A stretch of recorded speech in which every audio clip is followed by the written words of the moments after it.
स्वाति मालीवाल मारपीट मामले में एक बड़ी अपडेट है। विभव को मुंबई ले जा रही है पुलिस। सूत्रों के हवाले से ये जानकारी है।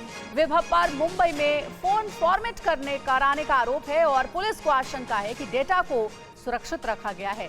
डेटा रिकवर करने के लिए विभव को मुंबई ले जाया जा रहा है। फोन फॉर्मेट करने वाले व्यक्ति से भी पूछताछ होगी। तो देखिए, इस पूरे मामले में एक बड़ी अपडेट आई है। अब दिल्ली पुलिस विभव कुमार को मुंबई लेकर जा रही है क्योंकि फोन फॉर्मेट करने का आरोप है विभव कुमार के ऊपर और अब इस पूरे मामले की जांच चल रही है। तो ये दो तस्वीरें इस वक्त हम आपको दिखा रहे हैं। विभव कुमार को मुंबई ले जा रही है दिल्ली पुलिस ताकि इस मामले की आगे पड़ताल आगे बढ़ाई जा सके। विभव के खिलाफ जांच तेज होती हुई नजर आ रही है। डीसीपी नॉर्थ दिल्ली के दफ्तर से इस वक्त विवेक शर्मा हमारे संवाददाता जो कि लगातार इस केस को ट्रैक कर रहे हैं, उनसे भी आगे हम जानने की कोशिश करेंगे कि इन्वेस्टिगेशन आखिर दिल्ली पुलिस की कहां तक पहुंची है और मुंबई ले जाने का विभव कुमार को आखिर सबब क्या है, इससे क्या हासिल होगा। क्योंकि जानकारी तो सिर्फ यही है कि मुंबई में फोन को फॉर्मेट किया गया था। अब इस जानकारी के सामने आने के बाद दिल्ली पुलिस की टीम ने यह तय किया है कि विभव कुमार को मुंबई लेकर जाया जाएगा और आगे की पड़ताल को वहां पर अंजाम दिया जाएगा। कुल मिलाकर ये पूरा केस जो है, इसकी इन्वेस्टिगेशन दिल्ली पुलिस बहुत गंभीरता से करती हुई नजर आ रही है। मामला चुनाव के दौरान पूरी तरह से पॉलिटिकल होता हुआ भी नजर आया। आम आदमी पार्टी वर्सेस बीजेपी की लड़ाई हमने सड़कों पर भी होते हुए देखी। विवेक शर्मा हमारे सहयोगी इस वक्त हमारे साथ मौजूद हैं। विवेक, ये बताइए कि दिल्ली पुलिस की इन्वेस्टिगेशन आखिर कहां तक पहुंची है, क्योंकि मामला तो पॉलिटिकल है और ऐसा लगता है कि दिल्ली पुलिस के अलावा हर कोई ये तय कर चुका है कि कौन दोषी है, कौन बेकसूर है। देखिए, लगातार इस मामले में दिल्ली पुलिस की जांच का दायरा बढ़ता चला जा रहा है। कल की अगर बात की जाए तो कल विभव को लेकर दिल्ली के मुख्यमंत्री अरविंद केजरीवाल के आवास पर दिल्ली पुलिस की टीम पहुंची थी और तकरीबन 1.25 घंटे तक दिल्ली पुलिस की टीम वहां पे मौजूद रही। उसके बाद विभव को उसके घर पर ले जाया गया। तकरीबन 2 घंटे तक टीम उसके घर पर मौजूद रही। कुछ सबूत जो है वहां से इकट्ठे किए थे, यानी कि इलेक्ट्रॉनिक कुछ गैजेट्स हैं वो बरामद किए पुलिस ने। और सूत्रों का कहना है कि अब इस मामले में और आगे की जांच की जा रही है, यानी कि अब विभव को मुंबई ले जाया जा रहा है। बताया गया था जांच के दौरान कि विभव ने अपने फोन को फॉर्मेट किया था, तो किसकी मदद से उसने अपने फोन को फॉर्मेट किया। और पुलिस को पूरी आशंका है, इस संभावना से वो इनकार नहीं कर रही है कि कहीं ना कहीं हो सकता है कि जो डेटा डिलीट किया गया उसे किसी सिस्टम के अंदर रखा गया हो। तो उसको भी पुलिस को जांच में आगे बढ़ाना है। उस पूरे सिस्टम में जो डेटा डिलीट किया गया था, जो फोन फॉर्मेट किया गया था, उसके डेटा को रिकवर करना है। तो कहीं ना कहीं पुलिस के पास एक अहम सबूत होगा, जो डेटा होगा अगर वो रिकवर कर लेती है तो पुलिस का कहना है कि महत्वपूर्ण दस्तावेज जो है वो इकट्ठे किए जा रहे हैं। कुछ सीसीटीवी फुटेज जो है वो कलेक्ट की गई है। साथ ही जिस तरह से बात की जाए तो इस पूरे मामले में दोनों तरफ से, यानी कि स्वाति मालीवाल को ले जाकर सीएम आवास पर वहां पे सीन रिक्रिएट किया जा चुका है। विभव को कल ले जाया गया था, वहां पे सीन रिक्रिएट किया गया था। अब मोबाइल डेटा एक अहम कड़ी मानी जा रही है, यानी कि जब ये घटना हुई थी उसके बाद विभव ने किसको किसको फोन किया, किन किन लोगों के संपर्क में था, ये पूरी जानकारी पुलिस जुटाना चाहती है। तो इसलिए सबसे महत्वपूर्ण सबूत है मोबाइल डेटा, जो कि फॉर्मेट कर दिया गया था। बता रहे कि फोन में मौजूद डेटा, उसको लेकर जो जरूरी जानकारी है उसी को जुटाने के लिए मुंबई ले जाया जा रहा है विभव कुमार को। इस पर अपडेट आगे भी आप तक पहुंचाएंगे, लेकिन इस बीच बड़ी खबर बता दें, दिल्ली पुलिस ने सीएम स्टाफ के बयान भी दर्ज किए हैं। एसआईटी ने सुरक्षा कर्मियों से इस पूरे मामले में पूछताछ की है। मोबाइल वीडियो में दिख रहे सुरक्षा कर्मियों से पूछताछ की गई। बता दें कि जो सीसीटीवी की डीवीआर है उसे फोरेंसिक जांच के लिए भेज दिया गया। आम आदमी पार्टी की राज्यसभा सांसद स्वाति मालीवाल से सीएम हाउस में हुई मारपीट केस की जांच में जुटी एसआईटी इस केस से जुड़े हर तार जोड़ने में लगी है। सूत्रों के मुताबिक नॉर्थ दिल्ली की डीसीपी अंजिता चेपियाले इस टीम को लीड कर रही है, जिसमें इंस्पेक्टर रैंक के 3 अधिकारी भी शामिल हैं।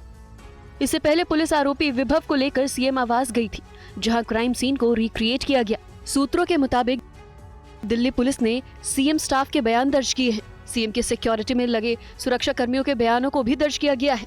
वीडियो में दिख रहे सुरक्षा कर्मियों से पूछताछ की गई। विभव के घर से इलेक्ट्रॉनिक गैजेट भी जब्त किए गए और सीएम हाउस से जब्त डीवीआर को एफएसएल जांच के लिए भेजा गया है। इस पूरे मामले पर आम आदमी पार्टी स्वाति मालीवाल को कटघरे में खड़ा कर रही है और आरोप लगा रही है कि मालीवाल बीजेपी के इशारे पर पार्टी को बदनाम कर रही है। मालीवाल आम आदमी पार्टी के आरोपों का जवाब सोशल मीडिया के जरिए दे रही है। मालीवाल ने एक पोस्ट में लिखा कि पूरे मामले में दिल्ली के मंत्री झूठ फैला रहे हैं। स्वाति मालीवाल मामले पर बीजेपी का केजरीवाल पर हमला। स्वाति केस में केजरीवाल चुप क्यों, बीजेपी सवाल पूछ रही है। स्वाति के चरित्र हनन की कोशिश हुई है। विभव की गिरफ्तारी से केजरीवाल बेचैन है। दिल्ली में सीएम हाउस कांड हुआ है। आप हमारी पार्टी के नेताओं के बीच की जानकारी बड़े विश्वास के साथ बोलते हैं। अफसरों ने मुझे यह बताया है, मैं फला तारीख को गिरफ्तार होने वाला हूं और अपना कुछ पता ही नहीं। इसे कहते हैं खुद मियां फजीहत और दूसरे को नसीहत। पर यहां बात उससे गंभीर है। किसी महिला सांसद के साथ इस प्रकार का दुर्व्यवहार जो आपकी पार्टी के द्वारा स्वीकार किया जा चुका है, उसके बाद बजाय उसका निदान करने के पूरी की पूरी पार्टी उसका चरित्र हनन करने में लगी हुई है। तो हम पूछना चाहते हैं आम आदमी पार्टी से कि आपकी ऐसी कौन सी मजबूरी है। आप आरोप लगा रहे हैं। देखिए साहब, सांसद आपका, पार्टी आपकी, घर आपका, मुख्यमंत्री आपका, पूर्व पीए आपका, लड़ाई हुई आपके दोनों लोगों के बीच में, और इस आपका पाप भी आपका और आरोप हम पे। और आज दिल्ली के मुख्यमंत्री अरविंद केजरीवाल ने भी एक प्रेस कॉन्फ्रेंस की। कहा 4 जून को मोदी सरकार जा रही है। 4 जून को मोदी जी प्रधानमंत्री नहीं बन रहे हैं। 4 जून को इंडिया गठबंधन की सरकार बन रही है। केजरीवाल ने कहा कि इंडिया गठबंधन इस बार 300 से ज्यादा सीटें जीतकर सरकार बनाएगा। दिल्ली के सीएम अरविंद केजरीवाल ने दावा किया है कि 4 जून को इंडी गठबंधन की सरकार बन रही है। केजरीवाल ने कहा कि इंडी गठबंधन को 300 से ज्यादा सीट मिलेगी। जैसे जैसे 5वें चरण का चुनाव कंप्लीट हो गया और जैसे जैसे चुनाव होते जा रहे हैं, वैसे वैसे साफ होता जा रहा है कि 4 जून को मोदी सरकार जा रही है और इंडिया गठबंधन की सरकार बनने जा रही है। ये मैं किस आधार पे बोल रहा हूँ, क्योंकि कई लोगों ने सर्वे किए हैं और जो अब सर्वे के फाइंडिंग्स आ रहे हैं उससे साफ जाहिर है कि 4 जून को इंडिया गठबंधन को अपने दम पे 300 से ज़्यादा सीट मिल रही हैं और इंडिया गठबंधन देश को एक साफ सुथरी और स्थिर सरकार देने की दिशा में बढ़ रहा है। 4 जून को इंडिया गठबंधन की सरकार बनने जा रही है। इंडिया को बचाना है तो इंडिया गठबंधन को जिताना है। इंडिया को बढ़ाना है तो इंडिया गठबंधन को जिताना है। छपरा में घटनास्थल पर भारी पुलिस बल की तैनाती की गई है। मृतक का शव पोस्टमार्टम के लिए भेजा गया है। भिखारी चौक पर माहौल अभी भी तनावपूर्ण बना हुआ है। तो देखिए, पुलिस बल की तैनाती की गई है और माहौल को देखते हुए पुलिस हर गतिविधि पर अपनी नजर बनाए हुए है।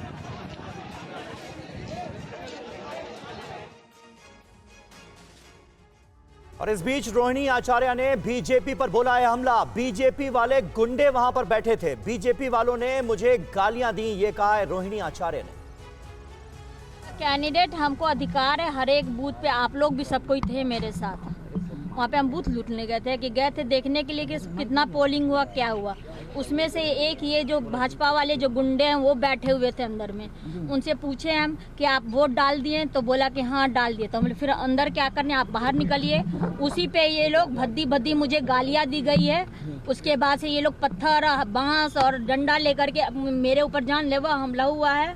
और उसके बाद से मेरे कार्यकर्ता को आज सुबह सुबह मार दिया गया है। वहीं इस पूरे घटनाक्रम पर आरजेडी नेता तेजस्वी यादव ने कहा है कि हार के डर से इस तरह की घटना को अंजाम दिया जा रहा है। सुनने में आ रहा 2 लोगों की गिरफ्तारी हुई है, 2 लोग फरार हैं और प्रशासन के लोगों ने मुझको आश्वस्त किया है कि शाम तक जो बाकी के 2 लोग हैं उनको भी पकड़ लिया जाएगा। कुछ लोग हैं ऐसे जो हार के बौखलाहट से इस तरह का काम होता है, लेकिन चुनाव में इस तरह के लिए कोई जगह नहीं है और प्रशासन को, लोगों को इस बात को देखना चाहिए। चिन्हित करें कौन लोग लोकतंत्र का गला घोटना चाहते हैं। सत्ता के दम पर अगर कोई ये चाहेगा कि लोकतंत्र को हम उसका गला घोंटे, बूथ कैप्चरिंग करें, तो ये संभव नहीं है। ये शासन प्रशासन में जो लोग बैठे हैं उनकी जिम्मेवारी है। पुलिस प्रशासन क्या कर रही है? जिनकी जाने गई है उस परिवार को मुआवजा मिलना चाहिए। ये दुखद मौत है और इस तरह की घटना का कोई समर्थन नहीं करता है। बिहार के मोतिहारी से पीएम का विपक्ष पर बड़ा हमला। प्रधानमंत्री ने क्या कहा है, पूरी खबर देखिए इस रिपोर्ट। पहले चरण में इंडी गठबंधन पस्त हो गया था। इसके बाद के चरणों में इंडी गठबंधन ध्वस्त हुआ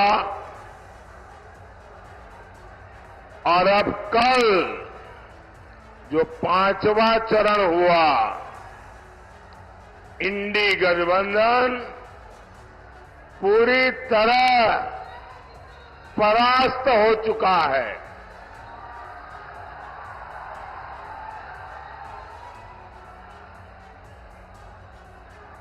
खुद को जनता का माई बाप समझने वाले इन्हें जनता ऐसी करारी हार देगी, ऐसी करारी हार देगी कि दुनिया देखती रह जाएगी। और मोतिहारी की रैली में प्रधानमंत्री मोदी ने कहा कि 21वीं सदी का भारत इंडिया गठबंधन के पापों के साथ आगे नहीं बढ़ सकता। 4 जून को इंडी वालों के इरादों पर सबसे बड़ा प्रहार होगा। ये प्रहार होगा देश में भ्रष्टाचार पर,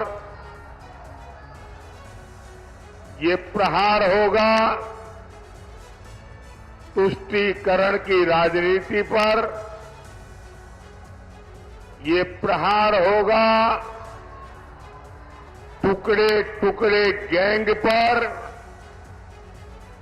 ये प्रहार होगा समाज को लड़ाने वाली गंदी सोच पर,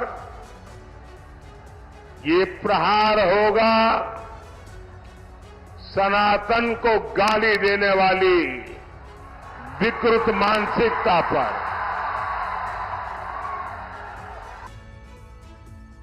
ओडिशा के पुरी से बीजेपी उम्मीदवार संबित पात्रा के एक बयान के बाद विरोधियों ने बड़ा हमला किया है। क्या था संबित पात्रा का बयान और फिर कैसे इस पर मचा सियासी घमासान, उस पर एक रिपोर्ट देखिए। मोदी को देखा लक्षाधि लोक आसछंती। मोदी भक्त जगन्नाथ आमे सबू होचु मोदी परिवारजन। ये जो अद्भुत दृश्य मु तो मोर इमोशन कंट्रोल कर पारुनी। मत लगुच ये सबू ओडिया आज गोटे बहुत विशेष दिन। पुरी लोकसभा सीट से बीजेपी उम्मीदवार संबित पात्रा के इस बयान को उड़ीसा के सीएम नवीन पटनायक ने भगवान जगन्नाथ का अपमान बताया और कहा कि महाप्रभु श्री जगन्नाथ विश्व के भगवान है। महाप्रभु को किसी व्यक्ति का भक्त कहना भगवान का अपमान करना है। दिल्ली के सीएम अरविंद केजरीवाल ने भी प्रतिक्रिया दी। उन्होंने लिखा, मैं इस बयान की आलोचना करता हूँ। उनको लगता है कि वो भगवान से ऊपर हैं। ये अज्ञानता की हद है। भगवान को मोदी का भक्त बताना भगवान का अपमान है। हालांकि विवाद बढ़ने के बाद संबित पात्रा ने अपने बयान पर सफाई दी है। भूल रे उल्टा कहीदेली मु कहीदेली कि जगन्नाथ मोदी का भक्त। यह बहुत बड़ भूल मु जानी किंतु अजाणत जहाँ को इंग्राजी में कहते स्लिप ऑफ टंग। अगली खबर का रुख करेंगे। कलकत्ता हाईकोर्ट के जज चितरंजन दास ने अपने विदाई भाषण में आरएसएस को लेकर कुछ ऐसा कह दिया जिसकी वजह से वो काफी चर्चा में। 20 जून 2022 को जस्टिस चितरंजन दास कलकत्ता हाईकोर्ट के जज बने थे। अपने 3 साल के कार्यकाल के दौरान उन्होंने कई अहम केस की सुनवाई की है। कलकत्ता हाईकोर्ट के जज के तौर पर कल उनका आखिरी दिन था। हाईकोर्ट से रिटायर होने के बाद विदाई भाषण में उन्होंने आरएसएस से अपने संबंधों के बारे में बात की। I was and I am a member of the Rashtriya Swayamsevak Sangha. I had distanced myself from the organization till about 37 years because of the work I undertook. I have never used my membership to the organization for any advancement of my career because that is against the principle of the organization. I have treated everybody at par, be he rich, be he poor, be he a communist, be he a BJP person, be he Congress, be he TMC.